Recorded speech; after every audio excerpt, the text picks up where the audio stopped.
Don't let me interrupt you, Janie. So, quite all right. Let me start with some opening comments. Over the past 2 days, Secretary Blinken has been meeting with people from across the department to discuss the work ahead of us over the next 74 days between now and January 20th.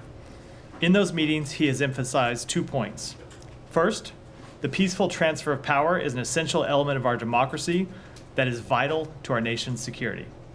That's why it's so important for us to conduct a smooth, efficient, and professional transition process. To that end, the Secretary has appointed Ambassador Stephen Mull, a distinguished member of the State Department family, to coordinate these efforts on behalf of the department. Ambassador Mull will work with the President-elect's team to ensure as successful a transition as possible. Second, the Secretary has made clear that he intends to use his remaining time in office to make tangible progress on a number of critical issues, cementing our work in maintaining a free, open, prosperous Indo-Pacific, and ensuring we continue to win the competition we're engaged in with China while responsibly managing the relationship between our two countries, ensuring that Ukraine is in the best position possible for success, and bringing an end to the fighting in Lebanon and Gaza while improving the delivery of humanitarian assistance, securing the release of all hostages, and preventing the further spread of the conflict. We have no shortage of work to do over the next 74 days, and we are determined to make the most of the time left. As the President said today, let's make every day count.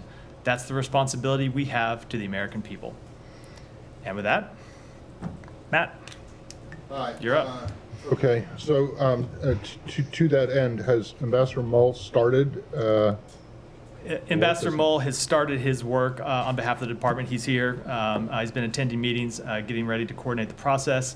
We have not yet had contact made by the Trump transition team. There's a process that they go through writ large that's run by the GSA, and then I think, as you know, they appoint agency review teams that interface with each agency. They have not yet done that with respect to the State Department. I can't speak to other agencies, but as soon as they do, we are ready to go and working with them. Okay, because I took a stroll through the transition area and there was nobody there. Maybe he was at lunch.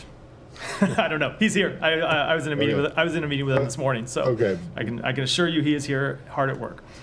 Okay, but what exactly is he doing? No. So, if there's been no contact with the incoming transition team. So we have been working on transition activities for some time now, even before he was appointed. What we do before the team is appointed, and we were doing this to get ready for either a Trump transition or a Harris transition, is to put together briefing materials, both on policy and procedures, and to get them ready and to try and anticipate questions that the incoming transition team will have and be ready to answer those as soon as they have an agency review team that comes into the building. Okay, but there's no deadline for them to show up, is there? I mean, this is not the first time. This is like the seventh transition that I've witnessed. There's not a deadline. I suppose January 20th would be a deadline, but we are ready to go. They can proceed with the process as soon as they're ready, and we are. That's up to them. That's up for them to decide. We're ready. We're ready on our end. What I'm saying is that, like I said, I've been through this multiple times. So, it's been my experience in the past that the incoming transition team never usually shows up, but this early after an election, and you're saying that that's exactly this. Yeah, they have not. I won't speak to past precedent, but it's they haven't at this point. Okay, I'm sure people have questions about this, but I want to go to the Middle East. Yeah. But I'll wait until the transition stuff before we go other transition things. Well, take us. Go ahead. How is the State Department how is the State Department planning to handle conflicting policy goals in the Middle East between the current and the incoming administration? Meaning, the incoming president has said that he doesn't necessarily feel that a ceasefire deal in Gaza is the best way to resolve the war. We obviously know Secretary Blinken, President Biden are like 100,000,000% committed to that. Is it something where there's room for sort of talking about it in negotiations, or do you continue 100% on? I think it's very important to remember, with respect to our policy in the Middle East and with respect to all of our policies, that there is one president at a time. And Joe Biden is the president, And we will continue to pursue the policies that he has set forward. When it comes to the Middle East, we will continue to pursue an end to the war in Gaza, an end to the war in Lebanon, a surge of humanitarian assistance. And that is our duty to pursue those policies right up until noon on January 20th. And when the president-elect takes office and becomes the president of the United States, it is, of course, his right to pursue different policies, but it's still incumbent upon us that we think to pursue the policies that we believe are best situated to bring peace and stability to the region and advance the national security interests of the United States, and that's what we're going to do.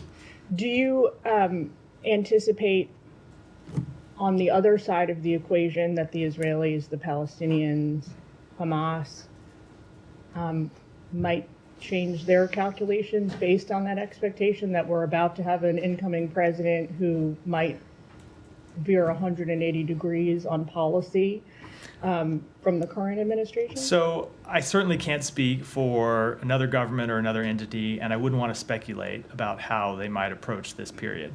Obviously, foreign governments have been through transitions before. We had one 4 years ago. We had one before that, 4 years before that. We had one 8 years before that. And so they're used to dealing with transitions. And I think they understand that you have one president at a time. So I won't try to speculate about how they might deal with the various issues that we have before us. I do believe, and the Secretary continues to believe, that an end to the conflict in Gaza is not just in the interest of the Palestinian people, but it is in Israel's interest. And finding a way forward that provides not just short-term security, but lasting security for Israelis and Palestinians alike is in the interest of the government of Israel. And so we will continue to have those conversations with them. But as you have always heard us say, they're a sovereign country and they will make their own decisions. And that's true in the transition as it was true before Election Day. I guess, so how can you, not you personally, but the State Department, the Biden administration, continue to reassure allies, particularly Israel, of long-term stability measures when you really only have a say for another however many, 8 weeks, whatever we've got left? We can make clear to them the policies that we will pursue over the time that we have remaining in office. And we can make clear to them what we believe is in the best interest of the United States, what we believe is in the best interest of the countries in the region. But of course, an incoming president can make his own policy changes, his own policy decisions. Every president has the right to do that. And I think foreign governments are well aware of that, as the American people are well aware of that. Yeah. Yeah, can you give some insight if the Secretary has given any calls or spoken to any of his counterparts around the world as to, either reassure them on the transition or how the U.S. policy is going to change or be impacted? Could you give us some any information you have on Yeah, calls, he has had a number of calls over the past 24 hours, and without reading out any of those specifically, I will say generally, the message he has had to them has been the same message that you've heard me deliver just in the past 5 or 10 minutes, however long I've been up here. And that's that we are going to pursue the policies that we are advancing when it comes to the Middle East, when it comes to the Indo-Pacific, when it comes to supporting Ukraine, and of course, the many other policies when it comes to trying to advance stability in Haiti and trying to reach a ceasefire in Sudan, many of the other hotspots we're dealing with around the world. And I think they all have heard from us privately what they see publicly, what you saw from the President of the United States today, that we are committed to a peaceful, successful transition. That is a commitment that we take seriously. It's part of our oath it's a part of how we interpret our oath of office. It's part of how we interpret our duty to the American people. When it comes to how you frame the question about making reassurances to allies or partners about the policies of a future administration, that's not something we can do. It's not something we would do. We would never presume to speak for an incoming administration because President-elect was elected by the American public. He has the right to make his own decisions. He will make his own decisions. So we will speak on what we believe are the right policies that we have set, and we'll make clear what we believe is in the long-term interests of the United States.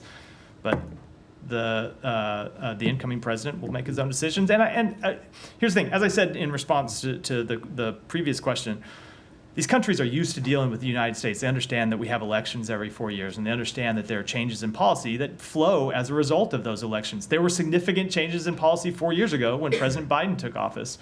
And without speaking to what those may be, because it wouldn't be appropriate for me to do that, I couldn't possibly speak for another administration. I think everyone well understands that's how democracies work. Yeah. You don't care to share any of these particular readouts? We may have calls that we read out over the coming days. We may have calls that we read out over the coming hours through our normal process. But I just meant when I speak to this kind of general conversation, I don't want to say with respect to any particular Specific. foreign minister. Yeah. But are we talking just to have a sense of really working the phones, or is it just Just had a number of calls. I would look for us to be reading out calls over the coming days. Yeah. Thanks. On these calls, can you say who the Secretary is now liaising with in terms of who his counterpart is with Israel, given that there is a new Israeli defense minister? Does he have any communication yet with Yoav Galants? And can you give a bit more details on whether he's had a conversation with the Israeli defense minister since he switched roles? He has not yet spoken with the new defense minister since he assumed his current role 2 days ago. As you know, Israel Katz was the foreign minister. Before that, he met with the foreign minister on one of our previous trips to Israel. The secretary has conversations with not a fairly wide range, but an extensive range of Israeli counterparts. Of course, he meets with the prime minister when we're in the region, and he talks at times with the minister for strategic affairs. He talked to the previous defense minister. I'm sure he will talk to the current defense minister in the coming days, but he hasn't in the 2 days since he took the job. Okay, and we're, I think, a little under a week away from this deadline with Secretary Blinken and Secretary Austin's letter to the Israelis. Can you give any updates beyond what you've already said in previous briefings on any things that Israel has ticked off that list ahead of next week? And also, as well, in the letter, could you give an update on the channel that the U.S. is hoping to establish with Israel on civilian harm? Let me take the second question first with respect to the channel. We have had conversations with them in the past week or so about establishing the first meeting of that channel. The first meeting has not yet taken place, but we're hoping to land that meeting and have it take place in the coming days, in the next week or two. It's something that continues to be a priority for us. When it comes to progress on the other steps that the Secretary laid out in the letter to improve the delivery of humanitarian assistance, we have seen Israel take a number of important steps over the past several weeks, including in just the past few days. They reopened Erez Crossing, as you heard me report before, but they have also informed us that in the coming days, in the next few days, they plan to open an additional new crossing at Kisufim. They have approved additional delivery routes inside Gaza, which is something that is critical because, as you know, the problem has not only been getting humanitarian assistance to the crossings, but then getting it out of the crossings and getting it delivered to the people who need them. So routes such as the Beni Shuhela road in southern Gaza, they have approved expanded use of the Israeli fence road and are currently repairing the coastal road to get that road operational for the delivery of assistance. They are now allowing convoys into areas in the north that have been closed for weeks and that you have heard us say needed to be open to allow humanitarian assistance in. The first convoy today went through Jabalia into Beit Hanun, the first convoy in several weeks. That is something that we have emphasized is critical. The people who have been in those areas have had not had access to sufficient food and water, and we have made clear that that needed to change, and we saw the first convoy go to Beit Hanun today. We have seen them take increased efforts to stop looting. They've paved new routes to try and bypass some of the areas where trucks have been looted repeatedly. And we've seen some initial expansion of the Mawasi area, which, as you know, is something the Secretary specifically called for in the letter. So, of course, what's important when you see all of these steps taken is what that means for the results, because it's not just sufficient to open new roads if more humanitarian assistance isn't going through those roads. So what we want to see over the coming days and coming weeks is to see these new routes actually have more humanitarian assistance delivered over them. So we have seen a bit of an uptick in the number of trucks. For example, 2 days ago, we saw 229 enter various crossings and saw 115 of them that were collected, which is a bit of an increase over where we had been. Now, as always, when we give a metric like this, we want to see that number continue to increase. But the most important thing is that we see an increase is that it be sustained. And that is one of the critical metrics that we are looking at. Sorry, just before Yeah. someone goes, the channel,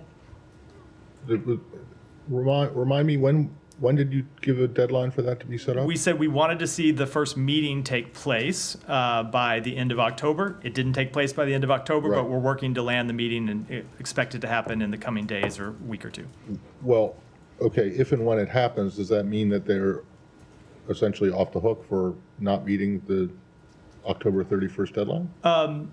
So there's two things about I want to say about that. First of all, when you look at that portion of the letter, it's important to note that was not tied to the humanitarian assistance piece. That was a separate deadline, right? It was Right. I know you didn't say it, just make it clear, because I think a lot of people have kind of conflated the two.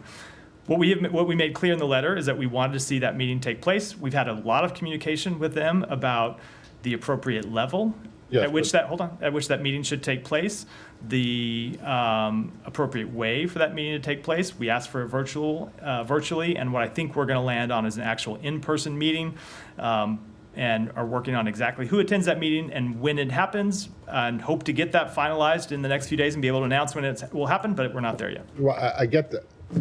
I understood, but does that mean that they get, they move from a failing grade to a passing grade if and when it comes up? That's Look, hold on, that's not the way we're looking at it. We said we want to have the meeting. It didn't happen by when we wanted it to happen. We want to have it happen as soon as possible. So there's no penalty for it? We want to see Not the meeting meeting it. take place. Ultimately, what we care about is getting a result, and is to get that Right. channel established so we can start to get Fair enough. information I just in. want to know, because I mean, if you're going to say, oh, it's okay to blow through this deadline, but you still have the meeting, but it might not be for another 2 weeks, but then it's okay, and you don't regard it as them ignoring. We want to your- see it happen demand. as soon as possible. We're continuing to press forward. All right. Sorry, Sam. Yeah, Simon. Following on from that, with the 30-day deadline, in the letter it lays out, well, it suggests there will be implications for U.S. policy and law. Given now that this administration only has a couple of months left, what is the downside for Israel if they don't follow your these demands? I don't want to speculate about what may or may not happen.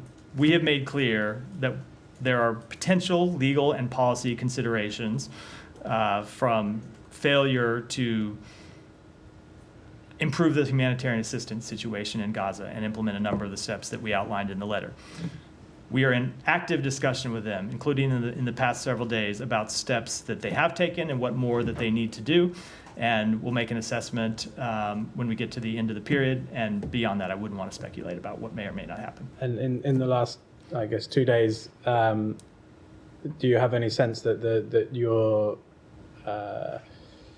pressure is being taken less seriously as a result of, anything that you do in the next 2 months would be able to be reversed? So we have seen them take I would just note that what we have seen, including over the last few days, in response to the letter that we sent them, and not just the letter, but in response to the repeated engagements we have had with them, both at the secretary's level. As you know, he talked to the then defense minister on Monday. He talked to the minister of strategic affairs on Friday to make clear that we wanted to see further progress beyond what we had already seen. And engagements at other levels, including through our ambassador, Jack Lew, and through our special envoy, Lise Grande. We have continued to press them, and we have seen them, including in the past few days since the election, take additional steps. So I'm not going to try to judge why, I'm not going to try to make a judgment that's connected to the election one way or the other. We're just going to look at the facts. And we're looking at the facts as they develop, and we'll make our assessments based on those facts. And you mentioned the administration is going to do everything it can to get a ceasefire, both in Gaza and Lebanon before the end of the administration. particularly on Gaza, I think there had obviously been months of ceasefire talks. Then around Sinwar's death, there was this effort to restart the talks. That hasn't been successful. What is the state at this moment? Are there talks? Is there any prospect for a ceasefire? Are the sides engaging? We continue to talk to the mediators, to our fellow mediators, and continue to talk about whether there may be appropriate formulations that could advance the ball and get us off the kind of stalemate that we've been in for some time. And it's been publicly reported that one of the proposals that we put forward with the other mediators, Hamas rejected last weekend. So that doesn't mean that we'll stop. We're going to continue to try to push to get a ceasefire and find a way to end the war. But it takes the parties being willing to engage on those efforts. Saeed. Thank you, man. Does the letter envision a number of trucks? I mean, I don't recall that should go in on any particular day. Did that include any figure? It does. I'll have to go back to the letter, refer you back to the letter to look at the details. Okay, thank you. I want to ask you about reports on Beit Lahia that it is being ethnically cleansed. Are you aware of these reports? And are you in a position, this administration, does it have a plan, or could it have a plan to prevent this from happening? So I think that you were referring, again, to the so-called general's plan. Yes. And I will just make clear that we have engaged directly with the government of Israel on this question. Right. The secretary raised it directly with the prime minister when we were there 2 weeks ago. The prime minister said, that is not our plan. It's not what we're implementing. They can speak for themselves. I'm just reporting what they said to us. And the secretary made clear, both privately and publicly, that we would firmly reject any such plan. And you have seen us push for expanded humanitarian access into the areas where fighting is going on, including into these restricted areas. And as I just noted a moment ago, today we saw, for the first time in several weeks, a convoy of humanitarian assistance actually go into Beit Hanun. And it's important that that delivery of humanitarian assistance continue to those civilians that are in an area, even in an area where fighting is occurring. Mm-hmm. So, but you don't, you don't observe yourself that what is happening is basically, I mean, I don't know if you want to term it that way, but it is like ethnic cleansing. It is like driving people out or trying to drive them out. So I'm not going to characterize. The government of Israel can speak for itself, Right. What it is doing. What we are making clear to the government of Israel is we don't want to see people displaced from their homes. Now, look, if there is fighting in an area, evacuation is an appropriate thing to occur. This has long been the policy of the United States, long been the policy of other governments, that if a government is operating militarily in an area where civilians are sheltering, that you want to see civilians have the ability to evacuate their homes so they can move to safety. At the end of the fighting, however, we want to see them move back to their homes and want to see them move back to their neighborhoods and have the ability to rebuild their homes, knowing that, of course, in many of these areas, their homes have been destroyed, their entire neighborhoods have been destroyed. In the meantime, while people are still in areas where fighting is going on, we want to make sure they get humanitarian access, and that's what we're going to continue to push for. But in this case, they have been moved back and forth many times, and they have been struck. Let me ask you about UNRWA. Now, UNRWA has told the Israelis that, replacing UNRWA relief agency would be your responsibility, whatever that means. Now, we know that the president-elect back in 2018 basically cut off aid to UNRWA, so we know where they stand. I want to ask you, is there anything that could possibly be done over the next few weeks to make sure that UNRWA stays, that, I don't mean to be snarky or flippant, to make it Trump-proof in any way, that the organization would continue to do? So we will continue to make clear that we support the work that UNRWA does. As you know, we are banned by an act of Congress from funding UNRWA. That law is not going to change before President Biden leaves office, but we support the work that UNRWA does. But as to what decisions will be made by the future president, I obviously can't speak to those. There will be a new president on January 20th. They'll have their own, I assume they'll have their own press briefings, and you can show up and ask them the questions about that, Saeed. Can I ask you a question on the tonnage of bombs dropped on Gaza?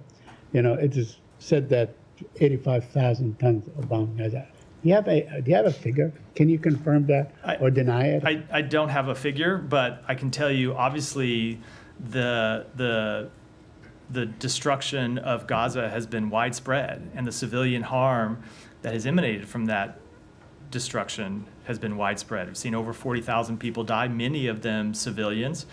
And Said, it just goes to illustrate again why we are trying to reach an end to this conflict, and not just a temporary end to this conflict, which is always important to emphasize, but an end to this conflict that is durable and won't just lead to further conflict between Israel and Hamas, or Israel and other terrorist groups. We want to see Hamas replaced by a different governing authority in Gaza, and that's what we're trying to achieve. Thank you.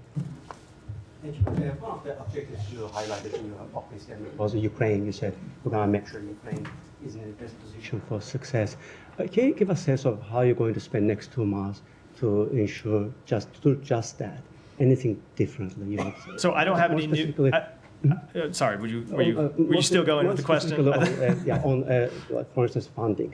Will With you be what? working with funding issues? Will you be working with the Congress on new supplemental? And also, will you ensure that seized Russian assets, all of them, are transferred to Ukraine? So I don't have any new announcements to make today, but I can tell you that the president has already made clear that the funding that Congress has been made available, we are working to get all of it out of the door, all of the drawdown authority out of the door to Ukraine before the end of his term. And when it comes to the sovereign assets, we have also made clear that we're trying to operationalize that money as well before the end of the term. And for the details of that, I'd refer you to the Department of Treasury, which of course is the primary agency for that particular aspect. Sure. In terms of capabilities, you made some change capabilities. In May, you changed some capabilities. You allowed them to use your American weapons to hit back inside Russia. That was in response to Kharkiv operation. And now, given the fact that North Koreans are already fighting, in different zones, will you be willing to let them use those weapons in Kursk area? We are consulting with our allies and partners about the appropriate response to the deployment of North Korean soldiers inside Kursk to potentially engage in combat with, or I should say, against Ukrainian soldiers, but I don't have any announcements to make today. I'm just having a hard time to understand what is the red I don't line. think you are. When they started training, you said you were concerned. I'm sorry? When they started training North Koreans, you said you were concerned. When they moved them to the zone, deployed to the fighting zone, you said you were deeply concerned. I hope you will stop being concerned and act, actually. So, Alex, I appreciate the fact that you ignored the answer that I just gave you, but if you would listen again to the answer I said, we are consulting with our allies and partners about what the response should be right now. And I'm not going to preview what that response will be because it's appropriate that we have those conversations with our allies and partners. I think it's important to remember that the response to Russia's aggression against Ukraine has not been just a United States response.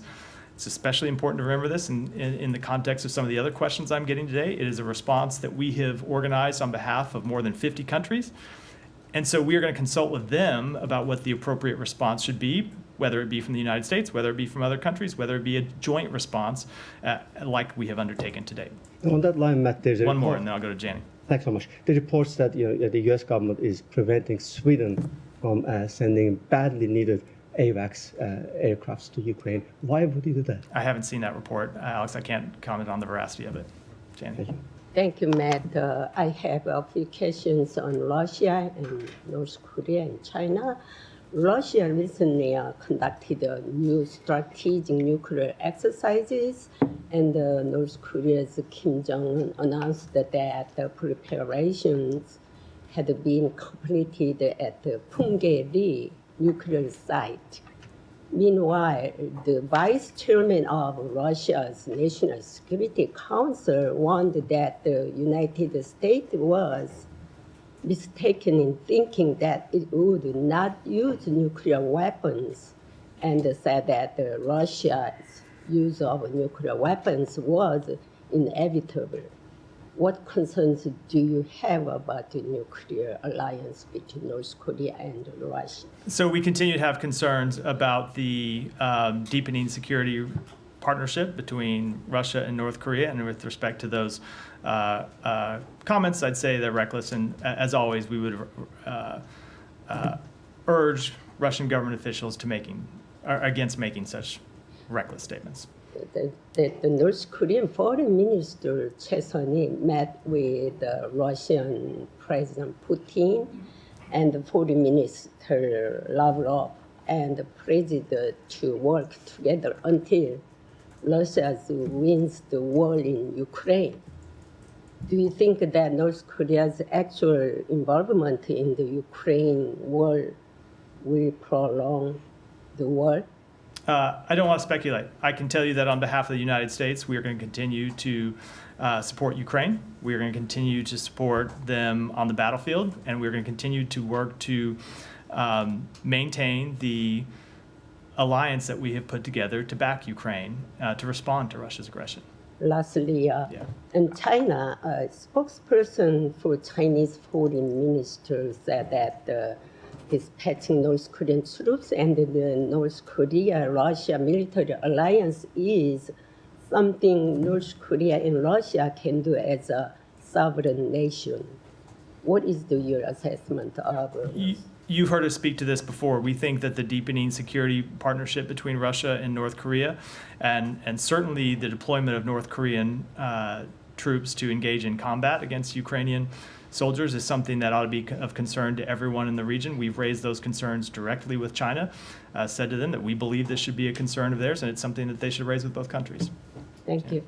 Thank you. Following up on Simon's question on the negotiations post-Sinwar, afterwards, the immediate question on the State Department's mind was, is Hamas going to be willing to negotiate in good faith? Are they actually interested in reaching a deal? I know you said that they rejected the proposal that was put on the table over the weekend, but have you made a determination on whether they are willing to actually accept any proposal? So it's not an assessment we make sort of across the board. It's an assessment we make based on their actual responses to proposals that are put on the table. And what we have seen since the death of Sinwar so far is they're not willing to engage on those proposals. Now, that doesn't mean it won't change. Doesn't mean we shouldn't go back and work with our allies and partners to try and find a way to bridge the divides and get a ceasefire that would get all of the hostages home and would set the table for a broader end to the conflict. That, of course, is what we're trying to do. But just when you look at their, just judging on initial actions by the Hamas leadership in the several weeks since Sinwar died, they rejected the first proposal that was put on the table. So when Secretary Blinken went to the Middle East in the wake of Sinwar's killing, he said that there was a clear moment and the effort was to try to seize it. Is it fair to say that that optimism has dwindled? We still believe that there's a moment that we ought to capitalize on and that we ought to seize. And we continue to look to try and see if there are other proposals that can get us to yes, and whether there are different ways to put things forward that would, as I said, bridge the divide and kind of break through this logjam that we've been in. We're not going to give up on this effort because it's too important to the Palestinian civilians who are suffering. It's too important to the hostages that are suffering. It's too important to the long-term peace and stability of the region. So we're going to continue to push forward despite the obstacles. Yeah, Rabia. Turkey, along with 52 countries, submitted a letter to the United Nations urging for an halt to arms transfers to Israel, and there are increasing calls on this issue. Is there any possibility that the Biden administration might consider halting our weapons shipments to Israel if Israel does not meet the demands outlined in the letter? So we made clear in the letter, and I've made clear from the podium, that there are potential policy and legal ramifications that flow from Israel not being in compliance with U.S. law, and we're going to follow the law. Do not want to speculate about where that's going to land. We're going to continue to look at the progress that they have made and make our assessments based on on that progress. Can you elaborate more on what do you mean by following the law? It means that we're going to follow the law. If you look at 620I, which is the thank you for the laugh, Matt. If you look at Follow the law means follow the law. It means we're going to follow the law. And I'm about to elaborate on it. I think if you look at that was the extent of your answer. If you look at 620I, which is the version of the Foreign Assistance Act, it makes clear that countries need to not take any steps to impede the delivery of foreign assistance. That's the exact statute that the letter references. And so we're going to look at their compliance with that statute and make the appropriate judgments under it. Yeah. Thank you. I don't know how many briefings you're going to address before the transition, but just wanted to say we will miss you and Vedant because you guys are true image of the values this country stands for. The way you deal with the foreign journalists, I really appreciate that. That's kind of you. Thank you. I wish I could believe you spoke for all of your colleagues, but no, I will miss all of you as well. But my personal opinion. You know, as they say in Monty Python, I'm not dead yet. So people are celebrating in different parts of the world, like in Pakistan, India, North Korea, Russia. The majority of the Pakistani people believe that Trump will get Imran Khan out of prison. I was talking to a Russian diplomat this morning, and he told me that Russia is getting prepared to negotiate ongoing war with the upcoming Trump administration. Arab Americans also hope that Trump will bring peace in the Middle East. So do you really think that the current foreign policy is one of the issues your administration lost the elections? I am not in any way going to speculate on the outcome of the elections. If you turn on cable news, there are any number of pundits who will give you all sorts of different reasons on how the election was decided, but certainly not appropriate for me to speculate from a U.S. government podium about what those reasons might have been. A few media reports claim that White House plans to rush billions of dollars in security assistance to Ukraine before President Joe Biden leaves office in January, as Trump has been critical of Biden's assistance for Ukraine. Is it true, rushing billions of dollars to Ukraine before the transition? Yeah, we've been quite open about that the money that was appropriated in the supplemental, that we intend to do everything in our power to get all of that deployed to Ukraine before the end of the year. I'm sorry, before the end of the term, excuse me. Yeah, go ahead. I'll come back to you. Go ahead. Thank you, sir. My name is Gregor Meyer. Thank you for having my question. I want to ask about the collapsing German government that we see in the last days. Can you make any remarks about that implications that may have on the U.S. and on U.S. foreign policy? And also let me join the gentleman to thank you for the cooperation with foreign Thank you. That's nice of you. So Germany, of course, is a valued NATO ally and an indispensable partner of the United States. We have full confidence in the strength of Germany's democratic process and will continue to work with Germany on our shared priorities. Go ahead. I'll come to you next. Excuse me, Matt. The Knesset just has passed a final law to expel the families of Palestinians who carry out attacks against Israel, and this law is aiming to imprison children as young as 14. Do you support these measures, which some activists and legal experts consider it as a collective punishment? Let me take the question back. Only I saw just before I came in here that Israel had passed the law, but I want to look into it more. I want to look into it a little deeper before I get you a full answer. Okay. The second question is do Palestinians have right to full sovereignty in making their own decision without interference from you or Israel, for instance? If they choose any group you and Israel doesn't like to rule their lands and something like that, are you going to impose any sanction on them or not? Because you don't impose any sanction on Israel when they don't follow your decision, or they don't apply your ideas or something like that. So I'm not do Palestinians, they have the same right? So I'm not sure what you mean by choosing a group to rule their own land. I would say that let me just say we absolutely support the Palestinian people's right to self-determination, to fulfill their legitimate aspirations, and that's why it has been the policy of the United States, and it's one that we have actively pursued to try to establish an independent Palestinian state. And we continue to believe that is in the best interest of the Palestinian people and also in the interests of the government of Israel. And that is what we are pursuing. True. For concrete example, Palestinians in 2006, they chose Hamas to rule Gaza in this time. So it means. And we see how that has worked out for everyone in the region, quite terribly. Yeah. This is Palestinian decision. I'm Egyptian, not Palestine. Right. But I'm just saying it's a Palestinian issue.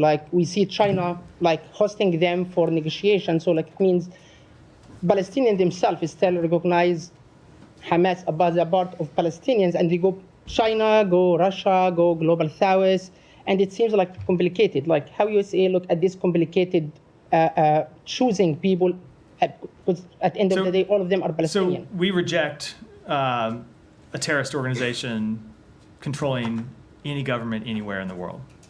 The bottom line policy of the United States, something that we reject, something that we do not support. And we believe that most Palestinians don't want to see a terrorist organization govern the Palestinian people. If you look at the results of a terrorist organization governing Hamas, it has been a war that has wreaked widespread destruction on Gaza and led to the death of more than 40,000 Palestinians. So now, or is it? I'll just say, but what we want to see is a pathway to two states, state of Israel and an independent Palestinian state.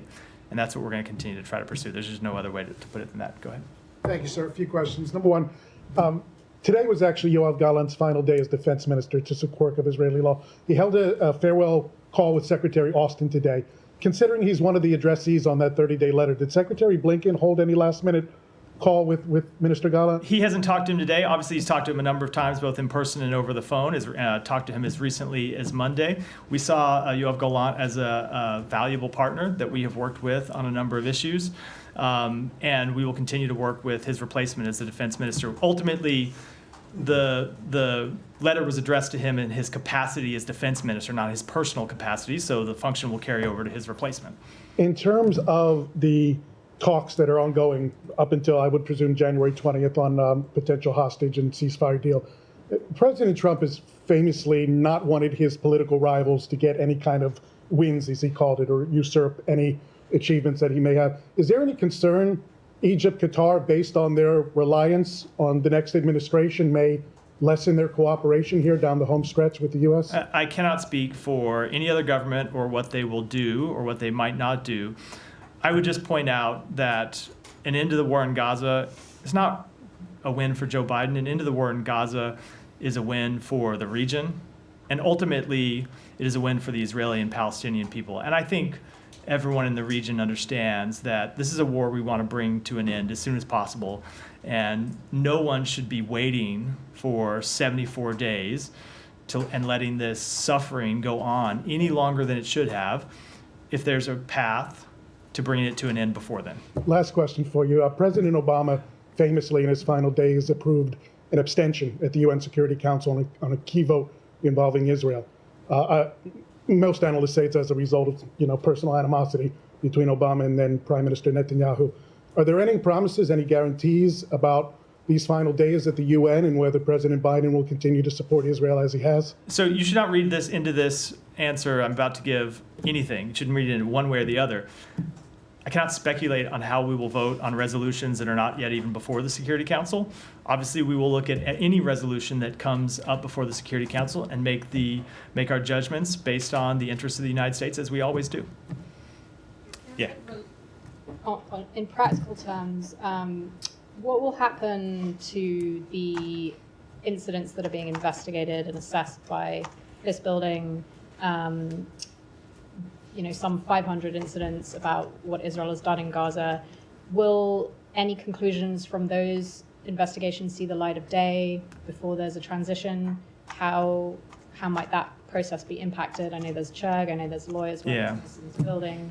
Can you say whether there will be any, how do you make sure that this administration's work on those incidents will see light of day and be part of what you guys have done so that that's public? So I can't put a timetable on when we will reach conclusion to any of those investigations, but I can say that the obligation to follow the law is not an obligation that stops when there is a change in government, a change in power. Every administration has the obligation to follow the law and to look into potential misuse of weapons that have been provided by the United States or potential violations of international humanitarian law.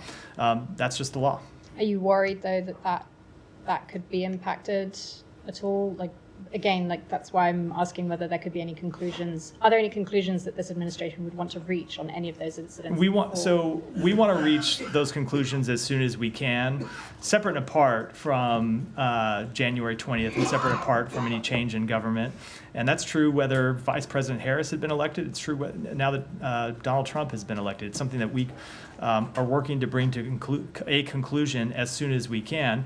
But any work that is midstream in a change of government, if it's work that's required under the law, that's work that's supposed to continue.